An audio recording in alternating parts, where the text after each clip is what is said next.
어떤 한 나라가 자기의 힘만으로 살아가거나 그런 사회가 아닙니다. 그래서 그 주변의 경제 이런 것들을 공격하면 기존의 모든 국가, 미국을 포함한 모든 국가들이 어려움에 처하게 되죠. 그쵸. 그러면은 그 국가의 여론이나 이런 거를 움직일 수 있다라고 생각한 것 같습니다. 그러니까 미국의 어떤 압박에 대비해서 나름대로의 매뉴얼을 만들어 놓은 상황 아닌가 이런 생각이 들고요. 저런 식으로 해서 버티기를 하면 그 본인들이 지지 않고 미국을 물러가게 할 수 있다라고 생각하는 것 네. 같고요. 미국도 그렇고 이란도 그렇고 과연 전면전을 6개월 동안 치료를 했을 때 그 당하는 여러 가지 부정적인 영향 그걸 도대체 감내할 수 있을까 하는 문제입니다. 지금 이란으로서는 매우 어려운 상황에 있습니다. 네. 저항을 할 수 있는 수단이라는 것이 거의 없습니다. 미사일과 드론밖에 없는데 네. 저렇게 한다는 것은 그냥 공격하기보다는 그냥 방어하는 자세로서 그냥 있는 것이기 때문에 저것이 전쟁을 이긴다고 할 수가 없는 것이고 새로운 지도자로 하메네이 차남인 모즈타바 하메네이를 선출했다라는 로이터의 속보가 들어온 상황입니다. 이란에서 지금 하메네이 숙청된 이후에 굉장히 내부 분열이 심했는데요. 차남인 아들을 지금 차기 후계자로 임명을 했다라는 소식입니다. 사실 미국 트럼프 대통령 입장에서는 아들 용납할 수 없다라는 입장이었는데요. 이 마영삼 대사님, 지금 이렇게 후계자 임명을 한 상황은 끝까지 항전하겠다, 가겠다라는 입장일까요? 지금 현재 언론 보도입니다. 네. 지금 이란 당국에서는 아직까지 공식화시키지 않고 있습니다.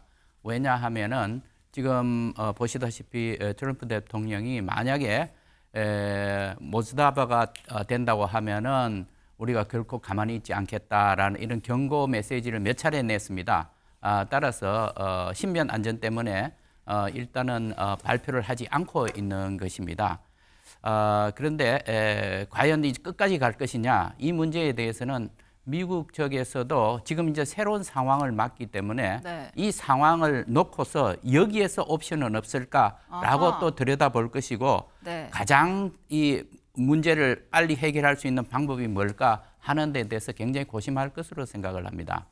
트럼프 대통령이 곧바로 용납할 수 없다라고 했었거든요. 곧바로 2차 숙청에 나설 가능성 얼마나 된다고 보십니까? 뭐 항상 미국도 그렇고 이스라엘도 그렇고 이 문제에 대해서는 모스타바에 대한 거부감이 굉장히 많다는 것을 갖다가 계속해서 밝혀왔습니다. 그렇기 때문에 항상 그런 작전에 돌입할 수 있다라고 그렇게 봅니다. 따라서 이란 측에서는 네. 신변 보호 때문에 장소를 밝히지 않고 계속해서 비밀 활동을 할 수 있도록 그렇게 배려할 것으로 보입니다. 이런 상황에 지난 주말에 트럼프 대통령 중동 상황에 굉장히 강경하게 나섰습니다. 이란의 지도자 되고 싶어하는 사람 모두 죽음을 맞이한다라고 얘기를 했는데 이러면서 전폭적으로 중동 지역에 공격을 퍼부었습니다. 조선일보 보겠습니다. 네, 이렇게 기름값이 폭등하게 된 데는 주말 사이에 현상이 있었죠. 이스라엘 테헤란 석유시설 첫 공격했고 이란은 이스라엘에 있는 정유시설을 때렸습니다. 지금 불타는 테헤란 이 사진을 보시면요. 기름이 있던 곳을 타격했기 때문에 이렇게 불이 거세게 화염을 이끌고 있는 상황인데요. 앞에 사진은 이렇게 저희가 지도를 한번 보겠습니다. 미국이 지금 중동에 있는 석유 시설을 공격하고 있는 상황에서 미국이 뿐만 아니라 이 레바논에 있는 베이루트 호텔에도 공습으로 민간인들이 사망하는 일이 있었고 이스라엘에는 이란이 정유 시설을 타격을 했습니다.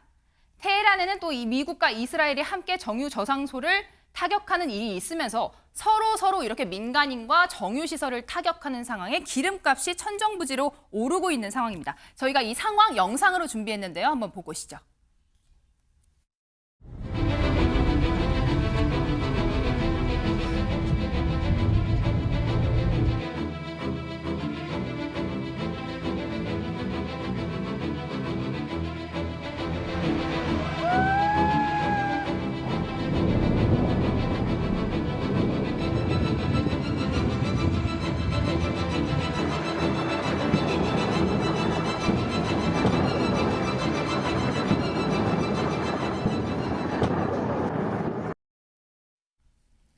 네, 마영삼 대사님 저렇게 지금 정유 시설들만 집중 타격하고 있는 상황입니다. 이게 미국과 이스라엘의 전략인 것 같은데 먹히고 있다고 보시나요? 미국과 이스라엘이 처음에 공격을 할 때 군사 시설에 대해서 집중을 했고 그 다음 단계로 넘어간다고 하면서 지금 민간 시설, 석유 시설, 정유 시설 이런 것을 집중 이제 공격을 하고 있습니다. 더불어서 이란 측도 이스라엘에 대해서 이런 정유 시설을 공격을 하는데 참으로 아주 어려운 국면으로 들어가고 있는 것 같습니다. 사실상 이것은 군사적인 목적뿐만 아니라 경제적인 파급 효과가 너무 크기 때문에 이거에 대해서는 국제사회에서 계속 우려를 하고 있습니다. 결국은 전쟁이 언제까지는 끝나느냐 하는 문제로 귀결될 것 같습니다.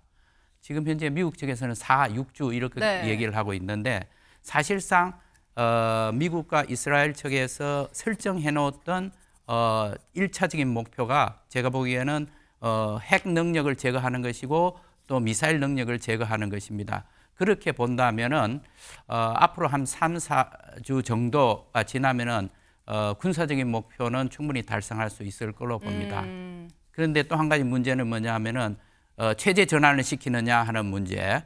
네. 그 문제에 있어서는 너무나 큰 목표이고 실현 가능성이 거의 어렵지 않나 그렇게 생각을 합니다. 네, 그렇군요. 지금 이렇게 석유, 정유시설 타격하고 있는 상황에 이란도 주요 정유시설 주변 국가들을 타격하고 있는데 이게 보니까 하메네이, 아버지 하메네이가 생전에 이 작전을 미리 구상했다라는 외신 보도가 나왔습니다. 일명 광인작전이라고 해서요. 여기 기사를 좀 보시면요. 이란 군부는 하메네이 폭사 이후에도 그의 유훈에 따라 움직이고 있다. 생전에 남긴 유언이라는 거죠. 만약 미국과 붙게 된다면 이런 주요 정유시설을 타격하는 걸로 전쟁을 최대한 길게 끌어가야 한다. 오퍼레이션 매드맨이라고 해서 광인작전을 아버지 하메네이가 먼저 생각을 했다는 거죠. 그리고 이 관련해서 이란 국회의장 고문은 우리 계획은 전쟁을 더 넓히고 더 오래 끄는 것이며 이것이 트럼프에게 줄 수 있는 가장 큰 타격이다 이야기했습니다. 김상인 평론가님, 네. 이런 광인작전 미국에게 타격을 줄 수 있다고 보십니까?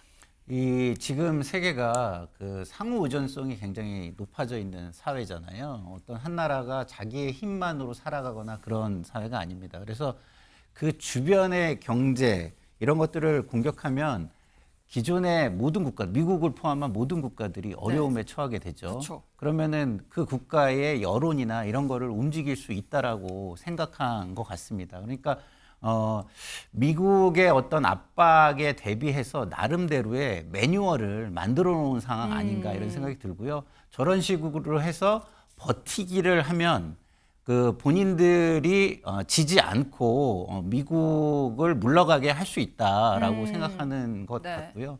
그래서 제가 볼 때 아까 그 참수작전 얘기가 나왔었잖아요. 네. 참수작전이 굉장히 그 유효한 작전이기는 합니다. 아들 하메네이에 대한 아들 참수요. 하메네이도 그렇고 그렇지만 그게 무한정으로 이루어질 수는 없는 거예요. 왜냐하면 결국은 이게 저렇게 매뉴얼화되고 테러 같은 걸로 그 밑단에 하단부에서 그 저런 저항이 일어나면 그것을 끝내기가 굉장히 어렵거든요. 그럴 때는 어떻게 끝내야 되냐면 지도자가 결단을 해줘야 되는 거예요. 무질서가 가장 위험한 상황이 될 수가 있는 겁니다. 그래서 저런 참수작전은 지도자들에게 위협이 될 정도로 한두 번 더 시행이 될 수는 있지만 무한정 반복해서 의사결정을 없애는 정도의 수준까지는 가지 않을 것이다라고 생각을 하기 때문에 뒤로는 저런 위협 속에 참수작전을 한두 번 더 하든 뭐 아니면 뭐 그 유효하다면 압박을 통해서 지금 협상을 하든 네. 이런 식으로 전쟁을 끝내려는 노력과 함께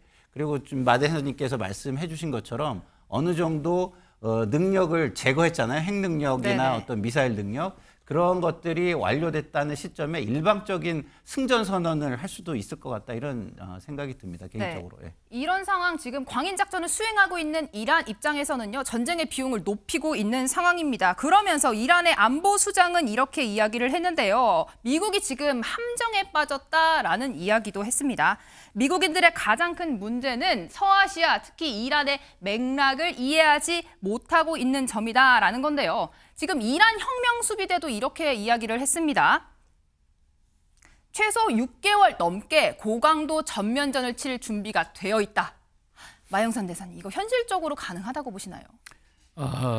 미국과 이스라엘은 공격을 하는 척에 있고 지금 이란은 방어를 하는 척에 있습니다. 네. 그렇게 본다면은 방어는 최소한의 장비로서 무기로서 끝까지 저항을 할 수 있기 때문에 충분히 가능하다고 봅니다. 아, 충분히 가능하다. 그러면 이란이 버틴다고 하면 미국이 끝내고 싶어도 좀 장기화전으로 갈 수 있다라는 이야기이신 것 같은데요. 이런 문제는 이제 미국도 그렇고 이란도 그렇고 과연 전면전을 6개월 동안 치료를 했을 때 그 당하는 여러 가지 부정적인 영향 그걸 도대체 감내할 수 있을까 하는 문제입니다. 지금 이란으로서는 매우 어려운 상황에 있습니다. 네. 저항을 할 수 있는 수단이라는 것이 거의 없습니다. 미사일과 드론밖에 없는데 네. 저렇게 한다는 것은 그냥 공격하기보다는 그냥 방어하는 자세로서 그냥 있는 것이기 때문에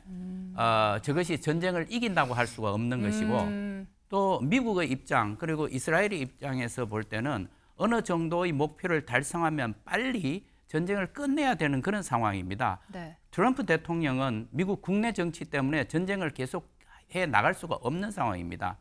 그렇기 때문에 제가 보기에는 6개월까지 갈 것 같지가 않고 한 4주, 6주 이렇게 하는 것이 조금 타당하다고 봅니다. 네.